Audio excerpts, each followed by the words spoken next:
प्रजहाति यदा कामान सर्वान् पार्थ मनोगतान् आत्मयेवात्मना तुष्ट स्थित प्रज्ञस्त दोच्यते।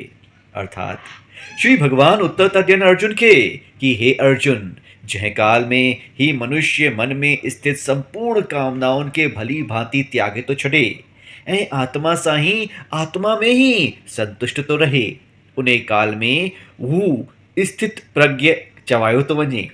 भगवान कृष्ण चए थो कि आत्मा ही सभिनी खां वॾी सचाई आहे। मोह इच्छा या कामना छॾण ही आत्मा जे वठ वञण आहे।